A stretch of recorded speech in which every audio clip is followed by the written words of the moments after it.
రాత్రి ఏం జరిగింది? మురుగన్ భార్య సుధకు ఆస్తి పిచ్చా? వంటవాడు పైడితల్లి టీలో ఏమైనా కలిపాడా? లేక బిజినెస్ పార్ట్నర్ కరణ్ ఆ సంతకం కోసం ఈ ఘాతుకానికి ఒడిగట్టాడా? ఈ కేసును సీన్ టు సీన్ పరిశోధించాలంటే మనం కాలంలో వెనక్కి వెళ్లాల్సిందే. ఆ క్రైమ్ స్పాట్ని ప్రత్యక్షంగా చూడాల్సిందే.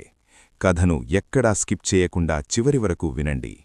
అప్పుడే మీకా మైండ్ బ్లోయింగ్ ట్విస్ట్ అర్థమవుతుంది. వీడియో నచ్చితే ఇప్పుడే లైక్ చేయండి, మీ ఫ్రెండ్స్కి షేర్ చేయండి.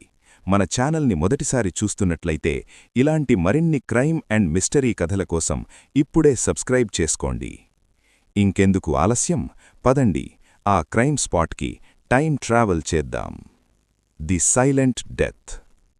హైదరాబాద్లోని ఒక లగ్జరీ అపార్ట్మెంట్లో జరిగిన mystery murder case. CBI agent Pradyumna రంగంలోకి దిగాడు. ప్రముఖ వ్యాపారవేత్త మురుగన్ తన 25